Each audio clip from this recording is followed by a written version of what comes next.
আসসালামু আলাইকুম। আশা করি সবাই ভালো আছো। তো আজকে আমরা ক্লাস 12-এর ভারতের শাসন বিভাগ এই সপ্তম অধ্যায়টা আজকে পড়াবো।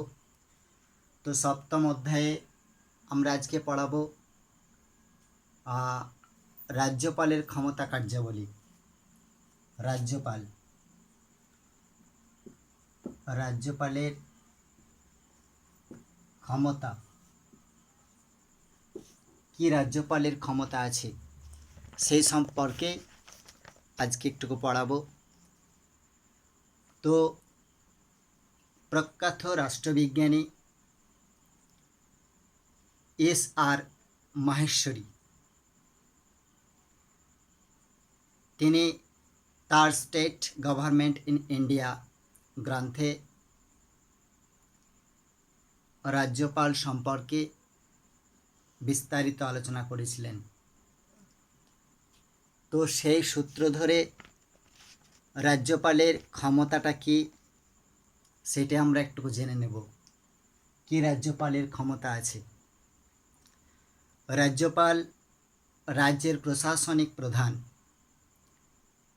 তার বিবিধ ক্ষমতা, যেমন আইনি ক্ষমতা, শাসন ক্ষমতা, আর্থিক ক্ষমতা, বিচার সংক্রান্ত ক্ষমতা এবং স্বেচ্ছাধীন ক্ষমতা। আমরা এই ক্ষমতাগুলো একটা একটা করে আলোচনা করব। তো প্রথমে আলোচনা করব আইনি ক্ষমতা। 1 নম্বরে আইনি ক্ষমতা। কি তার আইনি ক্ষমতা আছে? 168 ধারায় রাষ্ট্রপতি যেমন সংসদের রাজ্যপালও তেমনি রাজ্যের আইনসভার অবিচ্ছেদ্য অঙ্গ। রাজ্যপাল রাজ্যের বিশিষ্ট ব্যক্তিদের বিধান পরিষদের সদস্য মনোনীত করেন। তিনি ইঙ্গ ভারতীয় সম্প্রদায় থেকে একজন সদস্যকে মনোনীত করতে পারেন। রাজ্যের আইনসভার সদস্যদের নির্বাচনের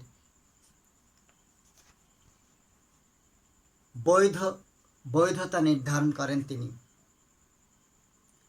তো নির্বাচন কমিশনের সঙ্গে তিনি পরামর্শ করতে পারেন। তিনি রাজ্য আইনসভার অধিবেশন আহ্বান করেন এবং স্থগিত রাখতেও পারেন। তাছাড়া তার কি ক্ষমতা আছে আরও? মুখ্যমন্ত্রীর পরামর্শক্রমে তিনি বিধানসভা ভেঙে দিতে পারেন। আবার সম্মতি না দিয়ে পুনর্নির্বাচনের জন্য মন্ত্রিসভায় বিলটিকে ফেরত পাঠাতে পারেন।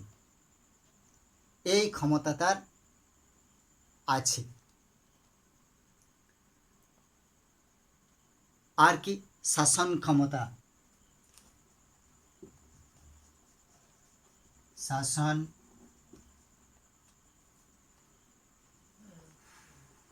শাসন ক্ষমতা কি তার শাসন ক্ষমতা? তার শাসন ক্ষমতা, রাজ্যপাল রাজ্যের শাসন বিভাগের প্রধান। রাজ্য তালিকাভুক্ত সব বিষয়ে তার শাসন ক্ষমতা। রাজ্যের মুখ্যমন্ত্রী গুরুত্বপূর্ণ বিষয় সম্পর্কে রাজ্যপালকে অবহিত করেন। মুখ্যমন্ত্রীর পরামর্শক্রমে তিনি অন্যান্য মন্ত্রীদের নিয়োগ করেন। আবার অ্যাডভোকেট জেনারেল পাবলিক সার্ভিস কমিশনের সদস্যদের তিনি নিয়োগ করেন। হাইকোর্টের বিচারপতি, তারপরে অ্যাডভোকেট জেনারেল রাষ্ট্রপতি রাজ্যপালের সঙ্গে পরামর্শ করে থাকেন। তো এই সব ক্ষমতা তার আছে। আর কি? আর্থিক ক্ষমতা।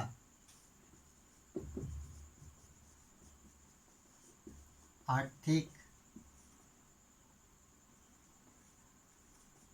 ক্ষমতা। কি আর্থিক ক্ষমতা তার? রাজ্যপালের আর্থিক ক্ষমতা কি? রাজ্যপালের সুপারিশ ছাড়া কোনো ব্যয় বরাদ্দের দাবি উত্থাপন করা যায় না। তার অনুমতি নিয়েই অর্থ বিল আইনসভায় বা বিধানসভায় পেশ করা হয়। রাজ্যপালের তত্ত্বাবধানেই থাকে জরুরি একটা তহবিল। তো আর্থিক ক্ষমতা সম্পর্কে বললাম। আর আছে বিচার ক্ষমতা। বিচার ক্ষমতা কি? তার বিচার ক্ষমতা আছে। রাজ্য সরকারের এখতিয়ারভুক্ত বিষয়ে আইন অমান্যজনিত অপরাধের জন্য দণ্ডিত ব্যক্তিকে রাজ্যপাল ক্ষমা করতে পারেন। তবে রাষ্ট্রপতির মতো তিনি কোনো ব্যক্তির মৃত্যুদণ্ডাদেশ রদ করতে পারেন না। আর কি? স্বেচ্ছাধীন ক্ষমতা। স্বেচ্ছাধীন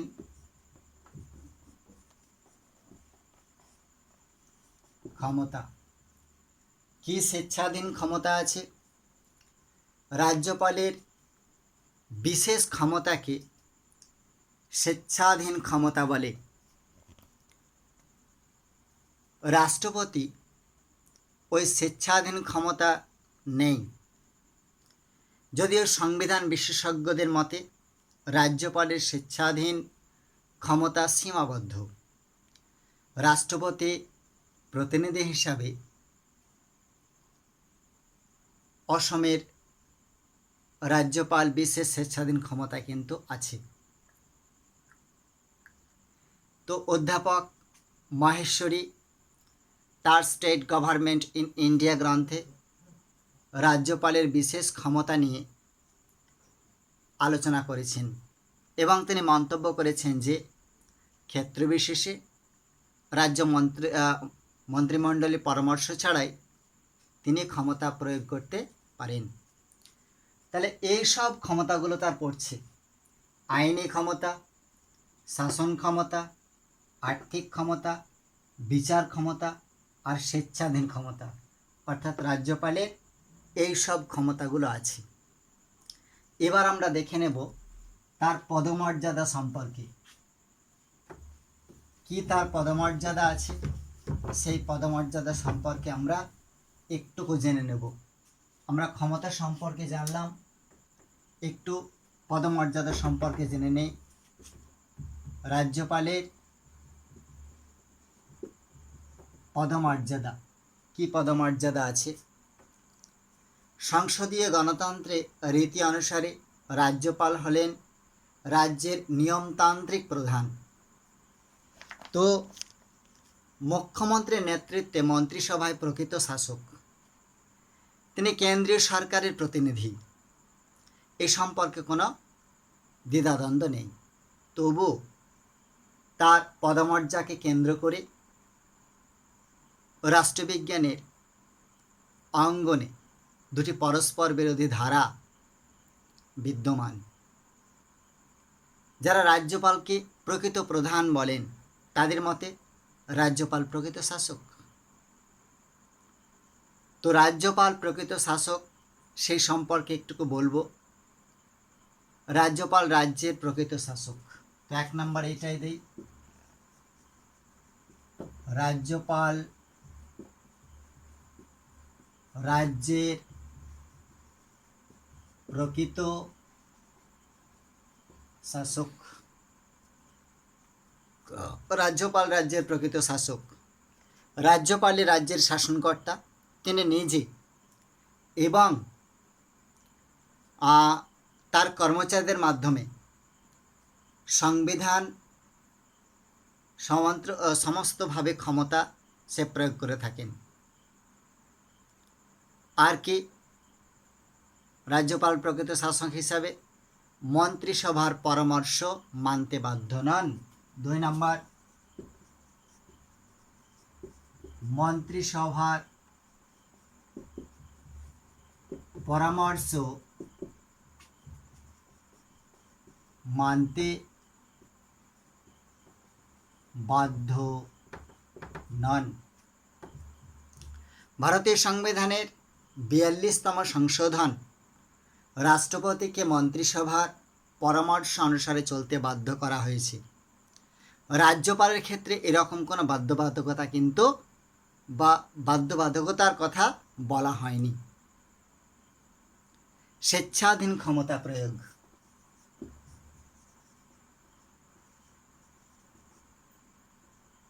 স্বেচ্ছাধীন ক্ষমতা প্রয়োগ। স্বেচ্ছাধীন ক্ষমতা প্রয়োগ। স্বেচ্ছাধীন ক্ষমতা প্রয়োগের ক্ষেত্রে মন্ত্রিসভার সঙ্গে পরামর্শ করতে তিনি বাধ্য নন। যেমন মুখ্যমন্ত্রী নিয়োগ, অপসারণ, রাষ্ট্রপতির সম্মতির জন্য বিল সংরক্ষণ প্রভৃতির ক্ষেত্রে তার নজিরবিহীন স্বেচ্ছাধীন ক্ষমতা কিন্তু আছে। আর কি? মুখ্যমন্ত্রী নিয়োগের ক্ষমতা। 4 নম্বর, মুখ্যমন্ত্রী নিয়োগের ক্ষমতা। মুখ্যমন্ত্রী নিয়োগের ক্ষমতা। মুখ্যমন্ত্রী নিয়োগের ক্ষেত্রে তার অন্যান্য ক্ষমতা আছে। যেমন 1984 সালে রাজ্যপাল জনগণের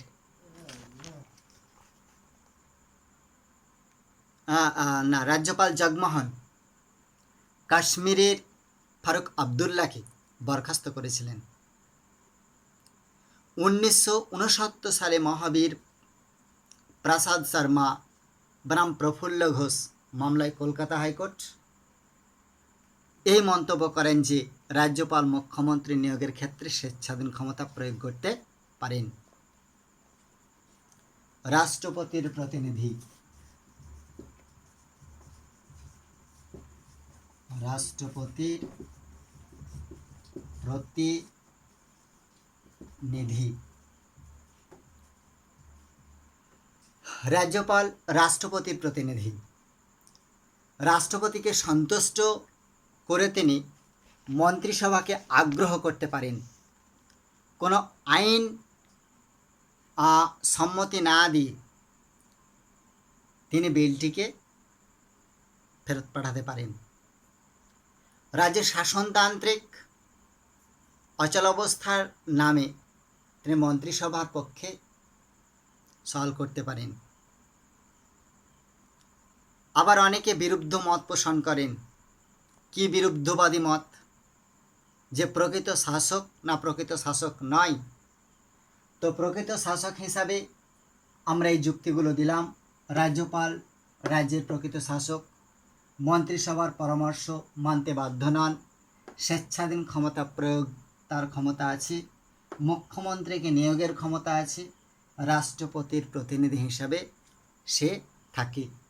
তো এইটা আমরা দেখলাম সে প্রকৃত শাসক হিসাবে। কেউ কেউ আবার বিরোধী মত পোষণ করেন। তো সেই বিরোধী মত কি? সেই বিরোধী মতটাও আমরা একটু একটু করে আলোচনা করব। যে মন্ত্রিসভার প্রকৃত শাসক নন তিনি। অনেকে মনে করেন যে সংসদীয় ব্যবস্থায় রাজ্যপাল মন্ত্রিসভার পরামর্শে কাজ করেন। তো সংসদীয় শাসন ব্যবস্থায় রীতি অনুযায়ী রাজ্যপাল মন্ত্রিসভার পরামর্শ অনুসারে কাজ করেন। ভারতের প্রাক্তন রাষ্ট্রপতি শ্রী পাঠক 1970 সালে কেন্দ্র রাজ্য সম্পর্ক নিয়ে একটি আলোচনা সভায় মন্তব্য করেছিলেন যে রাজ্যপাল হলেন শাসনতান্ত্রিক প্রধান।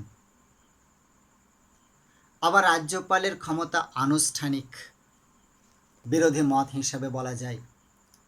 মন্ত্রীদের নিয়োগের ক্ষমতা রাজ্যপালের আনুষ্ঠানিক ক্ষমতা। বিধানসভায় সংখ্যাগরিষ্ঠ থাকলে তিনি মন্ত্রিসভাকে বরখাস্ত করতে পারবে না। বিহারের রাজ্যপালের সুপারিশ সত্ত্বেও রাবড়ি দেবী সরকার তার দরখাস্ত নেওয়া হয়নি। আবার অনেকে কি বলে, মনোনীত ব্যক্তি প্রকৃত ক্ষমতাবান হতে পারে না, অর্থাৎ রাজ্যপাল প্রকৃত ক্ষমতাবান নন। রাজ্যপাল জনগণ কর্তৃক নির্বাচিত হন। গণতান্ত্রিক ব্যবস্থায় মনোনীত ব্যক্তি কখনোই প্রকৃত ক্ষমতার অধিকারী হতে পারে না। আবার স্বেচ্ছাধীন ক্ষমতা আমরা দেখলাম প্রকৃত শাসক হিসাবে। তো রাজ্যপাল কখনোই স্বেচ্ছাধীন ক্ষমতা খুশিমতো ব্যবহার করতে পারবে না, এটা তো চূড়ান্ত ক্ষমতা নয়। তো স্বেচ্ছাধীন ক্ষমতার সে অপপ্রয়োগ করতে পারেন না। আবার কি, কলকাতা হাইকোর্ট সুনীল বসু বনাম পশ্চিমবঙ্গ সরকার মামলায় মন্তব্য করা হয়েছিল মন্ত্রিসভার পরামর্শ ছাড়াই স্বেচ্ছাধীনভাবে রাজ্যপালকে কাজ করার ক্ষমতা নেই। রাজ্যপাল সম্পর্কে আমরা পক্ষে এবং বিপক্ষে মত দিলাম, অর্থাৎ প্রকৃত শাসক না প্রকৃত শাসক নয়। তবে দু একটি ক্ষেত্রে বাদ দিলে ভারতীয় সংবিধান ইতিহাসে রাজ্যপালগণ মোটামুটিভাবে নিয়মতান্ত্রিক শাসক হিসাবেই কাজ করে। সরোজিনী নাইডু সুন্দরভাবে বলেছিলেন, রাজ্যপাল হলেন সোনার খাঁচায় বন্দি পাখি। তো আমরা রাজ্যপাল সম্পর্কে, তার ক্ষমতা এবং পদমর্যাদা সম্পর্কে বিস্তারিত আলোচনা করলাম। তো রাজ্যপালের প্রকৃত প্রভূত ক্ষমতার অধিকারী। তো রাজ্যপালের ক্ষমতা পদমর্যাদা আলোচনা করার সময় বিরোধী মত যে পোষণ করেছিল, সেই বিরোধী মত আমরা দেখালাম। তো ভারতের শাসন বিভাগ এই অধ্যায় থেকে, অর্থাৎ 7ম অধ্যায় থেকে রাজ্যপালের ক্ষমতা পদমর্যাদা খুবই ভেরি ইম্পর্টেন্ট। তো এইটাকে নোটের মতো করে লিখতে হবে এবং 8 নম্বরের জন্য একটা বড় নোট তৈরি করতে হবে রাজ্যপালের ক্ষমতা এবং কার্যাবলীকে। তো আমি যে পয়েন্টগুলো আলোচনা করলাম, সেই পয়েন্ট দিয়ে একটু একটু করে আলোচনা করলেই নোটটা বেশ সুন্দরভাবে গচ্ছিতভাবে হয়ে যাবে।